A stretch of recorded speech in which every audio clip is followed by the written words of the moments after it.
Hello this is प्रेम भैया। आज की इस वीडियो में हम लोग बात करने वाले ज्योग्राफी के मोस्ट 10 रिपीटेड क्वेश्चन की। वो 10 क्वेश्चन जो भाई हर साल बोर्ड में आता है, वो ऐसे क्वेश्चन है भाई जो कोई ऐसा साल नहीं जिस साल बोर्ड एग्जाम में नहीं आता। उन क्वेश्चन के बारे में बात करने वाले हैं हम। अगर तुमने ज्योग्राफी में कुछ भी नहीं पढ़ा भाई, कम से कम ये 10 क्वेश्चन कर लो, इनके आंसर भी मैं तुम्हें दे दूंगा। ये 10 क्वेश्चन कर लो भाई, गारंटी। ज्योग्राफी तुम्हारा 20 मार्क्स का था, 20 में 18 से 19 नंबर हो सकता है, 20 नंबर भी इसी जाए, क्योंकि ये जो क्वेश्चन है भाई हर साल बोर्ड में आते हैं। इस पैटर्न के क्वेश्चन हर साल बोर्ड में आते हैं। इस बार भी तुम्हारे बोर्ड एग्जाम में छपने वाला था भाई। तुमने कुछ नहीं पढ़ा, कम से कम 10 क्वेश्चन कर लो, गारंटी के साथ बता रहा हूं भाई। इसका आंसर भी मैं दे दूंगा गारंटी के साथ। ये हर साल बोर्ड में आता है, मोस्ट रिपीटेड क्वेश्चन है, कोई इनसे इनकार नहीं कर सकता। ये मोस्ट रिपीटेड है, 100% गारंटी है भाई। ये तुम्हारे बोर्ड में छपेंगे, इस बात की गारंटी है। और मैं तो क्लियर कर दूं भाई, अगर तुमने अभी तक तुमने सिविक्स वाली वीडियो नहीं देखी, सिविक्स के 10 क्वेश्चन और इकोनॉमिक्स के 10 क्वेश्चन, हिस्ट्री वाला हम लोग दे देंगे। तो भाई नहीं देखे तो भाई इन चारों वीडियो का लिंक मैं डिस्क्रिप्शन में दूंगा, इनको तुम देख लेना भाई। गारंटी के साथ बता रहा हूं, सब में 10 हो जाएंगे गारंटी के साथ भाई। तुम्हारा 80 मार्क्स का पेपर होता है, 80 में 60 मार्क्स तो यही वीडियो से तुम्हें दिला देंगे, क्योंकि इतने ज्यादा रिपीट होते हैं भाई, इतने ज्यादा रिपीट होते हैं क्वेश्चन की गारंटी कि तुम्हें बोर्ड एग्जाम में मिलेंगे ही मिलेंगे। तो ये तुम्हें 10 क्वेश्चन करके देख लेना, गारंटी है कि बोर्ड एग्जाम में मिलेंगे। तुमने कुछ नहीं पढ़ा भाई, कम से कम तुम 60-70 मार्क्स ले आओगे 80 में, मैं तुमको गारंटी दे रहा हूं। तो भाई कम से कम इतना कर लेना। और भाई तूने चैनल को सब्सक्राइब नहीं किया, सब्सक्राइब कर ले। हम लोग तुम्हारे लिए दिन रात मेहनत कर रहे हैं, तुम्हारे लिए हिस्ट्री वाला वीडियो आने वाला है। तो सब्सक्राइब नहीं किया प्लीज यार, तुम सब्सक्राइब कर लो कम से कम, ठीक है। तो सब्सक्राइब कर लो चैनल को। हम लोग आगे आते हैं कि ज्योग्राफी के श्योर 10 गारंटीड क्वेश्चन जो भाई बोर्ड एग्जाम में छपने से अपने 5 मार्कर और 3 मार्कर के बारे में बात करने वाले हम लोग, ठीक है।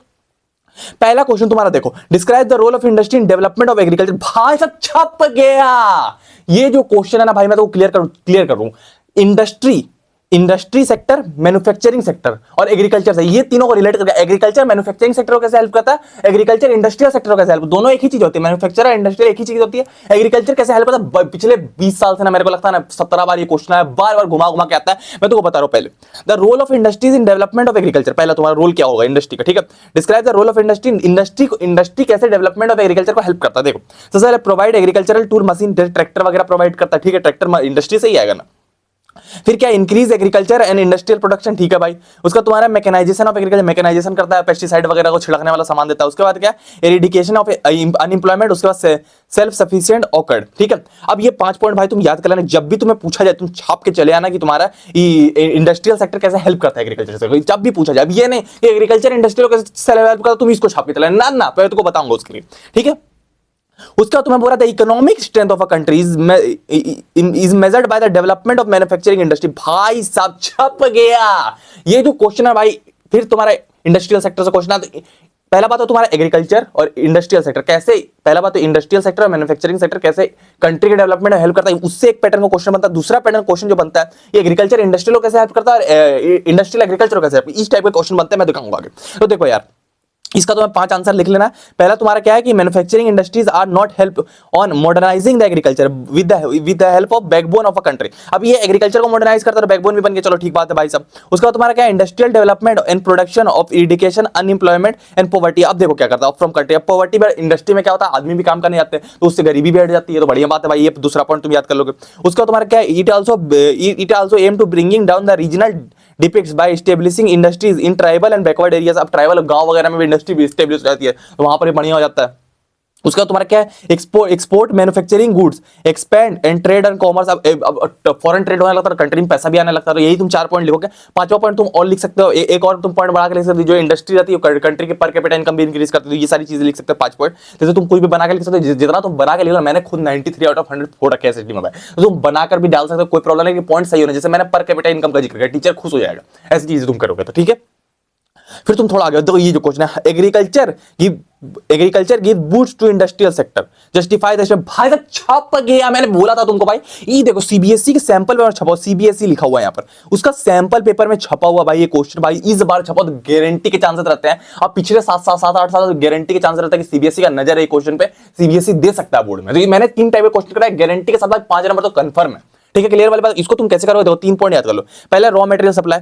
अब इंडस्ट्रियल सेक्टर कोई रॉ मटेरियल सप्लाई करता है, जैसे एग्रीकल्चर क्या करता है, आप मान लो इंडस्ट्रियल सेक्टर में जो आदमी वो खाना तो खाते होंगे, वो कहां से खाना लाएंगे, तो रॉ मटेरियल से खाना खाएंगे, ठीक है। चलो भाई, या तो भाई इंडस्ट्रियल सेक्टर जो होता है, मान के चलो कोई इंडस्ट्रियल सेक्टर को मान लो कि चलो सूप बना रहा, सूप के लिए उसको चाहिए होगा कुछ वीट वगैरह चाहिए होगा, तो वो इंडस्ट्रियल सेक्टर देगा, एग्रीकल्चर सेक्टर देगा, ठीक है। मार्केट एक्सपेंशन, फिर मार्केट एक्सपेंशन के बारे में दूसरा पॉइंट तुम यहाँ छाप के आओगे।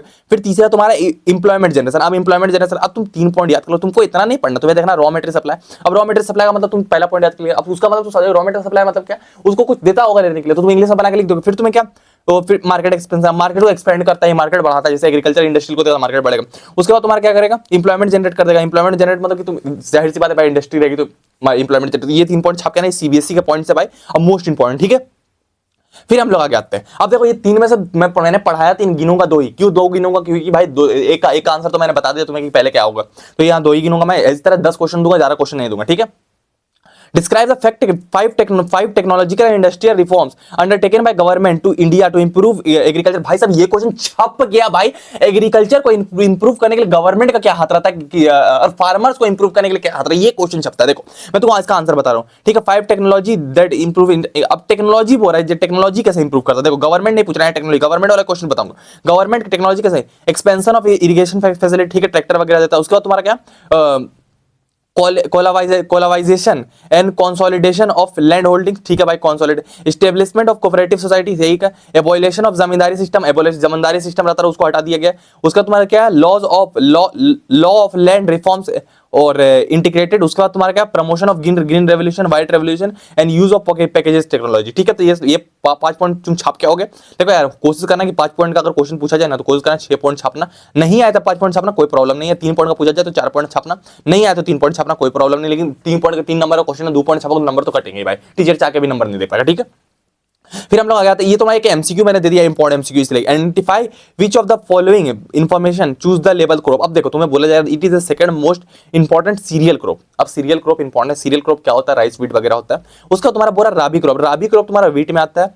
और सेकंड इन मोस्ट इंपॉर्टेंट बोरा मतलब कि तुम्हारे व्हीट का तरफ भी सारा हो रहा है, क्योंकि राबी व्हीट में आता है और सीरियल क्रॉप भी व्हीट है, तो व्हीट में तुम टिक मार के चले आओगे, ठीक है, तो गारंटी वाली बात है। इसी तरह से एक बोलता है कि तुम्हारा क्या है, staple crop. Staple crop rice को बोला, तो तुम राइस में टिक मार के आओ जब स्टेपल क्रॉप पूछा जाए, ठीक है। हम लोग आगे बढ़ते हैं। Explain any 2 features of rabi cropping season. ये तुम्हारा आता है एग्रीकल्चर, प्लांटेशन एग्रीकल्चर का आता है। राबी क्रॉपिंग सीजन में क्या होता है, ये तुम्हारा विंटर में होता है, अक्टूबर दिसंबर में। कब होता है बता दोगे तुम। उसका तुम्हारा क्या है, these are harvested in summer and April and June, ये भी तुम बता दोगे। उसका सब इंपॉर्टेंट क्रॉप्स आर बरेली वगैरह व्हीट वगैरह होता है, तुम्हें पता है। उसका तुम्हारा crops are grown in large parts of India, पहला। उसका तुम कुछ स्टेट बता दोगे, उत्तर प्रदेश वगैरह, हिमाचल प्रदेश होता है, जम्मू कश्मीर होता है, ये सारी स्टेट बता दोगे, उत्तराखंड वगैरह होता है, ये सारी चीजें तुम बताओगे। उसके बाद analyse 5 challenges faced by Indian farmer, ये क्वेश्चन छपता है बोर्ड में आता है क्वेश्चन, ये बोर्ड में आता है, मैं तुमको क्लियर करूं। तुम्हारा क्या पहला तुम्हारा क्या, stiff competition between farmers, competition रहता है। उसके बाद green revolution promised much create land degradation, ठीक है। उसके बाद तुम्हारा ठीक है, उसके बाद lack of subsidy support from government, ठीक है भाई। Lack of modernized ways of technology, ठीक बात है। उसके बाद तुम्हारा क्या है, farmers are blindly affected by production of market, ठीक है। तो उसके बाद प्रोडक्शन ऑफ मार्केट, प्रोडक्शन कितना होगा उससे तो इफेक्ट पड़ेगा भाई, ठीक बात है।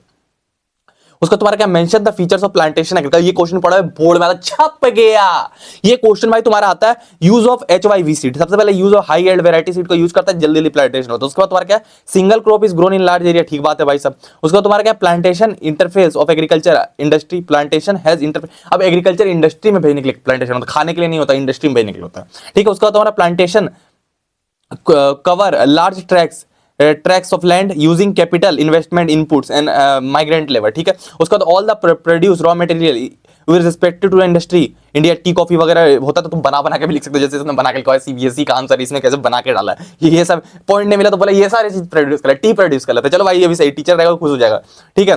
उसका तुम्हारा क्या है, explain the 2 efforts by government to modernize agriculture, मैंने तुमको बोला था वो लोग क्या करते हैं बता रहे हैं।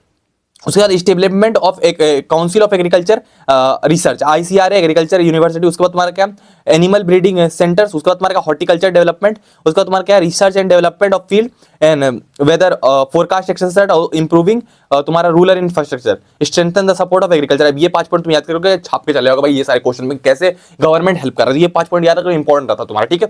थोड़ा अलग करके भी क्वेश्चन है तो ये 5 पॉइंट वैलिड रहते हैं, ऐसा नहीं है, ठीक है। उसके बाद तुम्हारा क्या क्वेश्चन है कि why should we use natural resource properly and judiciary, ये क्वेश्चन इंपॉर्टेंट है तुम्हारा क्या। सबसे पहले नेचुरल रिसोर्स आर लिमिटेड, तुम्हें पता होना चाहिए, टेक्स मिलियंस ऑफ ईयर, ठीक है। उसके बाद most of the resources are exhaustible in nature, मतलब खत्म हो जाता है, रिसोर्सेज आर अनइवनली डिस्ट्रीब्यूटेड, ठीक है। नीड ऑफ फ्यूचर जनरेशन, ठीक है। उसके बाद तुम्हारा उसके बाद एनी अदर रिलेवेंट, ये 5 पॉइंट तुम याद करोगे। उसके बाद mining activities are responsible for land degradation in Jharkhand, और तुम्हारा over grazing is responsible for land degradation in Gujarat, land area मतलब लैंड खराब करने के लिए। लैंड एरिया झारखंड क्या होता है, mining activities are deep scars, उसमें क्या होगा, यहाँ कोल वगैरह निकालते हैं झारखंड से, इसलिए क्या होता है माइनिंग एक्टिविटी। उसके बाद तुम्हारा क्या, distortion of lead, lead land degradation. अब डिस्टोरेशन होता है कोल वगैरह निकालना उससे लैंड। अब इधर क्या होता है गुजरात में कि लीड्स टू डिफॉरेस्टेशन, अब पेड़ वगैरह काटते हैं वहां पर, लीड्स टू सॉइल इरोजन। ठीक है, ये दो पॉइंट तुम लिखेगा, लैंड डिग्रेडेशन से क्वेश्चन आता है। उसके बाद what is the question of sustainability और development in many fundamentally new issues about the nature in the process of development. अब sustainable development क्या होता है, the development which satisfy the needs of present generation but do not compromising the needs of future generation is known as sustainable. मतलब कि जो है मान लो petroleum तो अभी तो यूज कर रहे हैं हम लोग, पर हम लोग फ्यूचर के लिए बचा कर उसको सस्टेनेबल डेवलपमेंट बोलता है। ठीक है, ये दोनों क्वेश्चन एक जैसा, why is the issue of sustainability or development explain with example। तो ये दो क्वेश्चन है तुम्हारा। अब देखो तुम्हारा दोनों क्वेश्चन एक जैसा है, issue of sustainability of development, ये भी तुम्हारा इशू ऑफ सस्टेनेबिलिटी, आंसर एक ही रहेगा। क्वेश्चन को अलग तरीके से पूछा क्या, आंसर एक ही रहेगा। आंसर दोनों में तुम एक याद करोगे, conservation of environment necessary for development पहला तुम्हारा। उसके बाद तुम्हारा क्या, development can be sustained any economy by using renewable resources, ground water, energy of solar energy. उसके बाद तुम्हारा क्या, पांचवा पॉइंट ये ले लो तुम, ये पॉइंट थोड़ा बड़ा है। उसका तुम्हारा क्या, conservation of resource and non nation specific issues. उसके बाद तुम्हारा क्या, our future substance is linked with the conservation of resource, जैसे मैंने अभी बताया। उसके बाद एक और पॉइंट मैंने तुमको बता रहा हूं, we have fix stock resources in earth can not be replenished so you have to conserve it through sustainable development. तो ये 5 पॉइंट तुम याद करोगे, कहीं कभी भी सस्टेनेबल डेवलपमेंट क्वेश्चन आए भाई साहब ये छाप के आना, गारंटी के साथ बता रहा हूं 5 साल के नंबर मिल जाएंगे तुम्हें। तो ये 5 पॉइंट तुम याद कर लेना, छाप के आना कभी, इसमें भी ये 5 पॉइंट चलेगा। ठीक है, हम लोग आगे आते हैं भाई साहब। फिर तुम्हारा नॉन कन्वेंशनल रिसोर्सेज, आपको नॉन कन्वेंशनल रिसोर्स क्या होता है, रिन्यूएबल रिसोर्सेज को नॉन कन्वेंशनल बोलते हैं, RENEWABLE, रिन्यूएबल रिसोर्सेज को नॉन कन्वेंशनल बोलते हैं, याद रखना नॉन कन्वेंशनल बोलते हैं। ठीक है, नॉन कन्वेंशनल बोलते हैं, इससे क्वेश्चन बनते हैं। ठीक है, रिन्यूएबल रिसोर्सेज को नॉन कन्वेंशनल रिसोर्सेज बोलते हैं, इससे तुम याद रखना। उसमें तुम्हारा क्या है, non conventional resources are best to conserve national resource. ठीक है, सस्टेनेबिलिटी आंसर मतलब रिन्यूएबल रिसोर्स बेस्ट है तुम्हारा क्या, renewable resource are best option to conserve national. कैसे, रिन्यूएबल रिसोर्स जो रहता है जैसे नॉन कन्वेंशनल, रिन्यूएबल का सनलाइट वगैरह is known as the renewable resource, जैसे बताया एनर्जी पहला बात। ठीक है,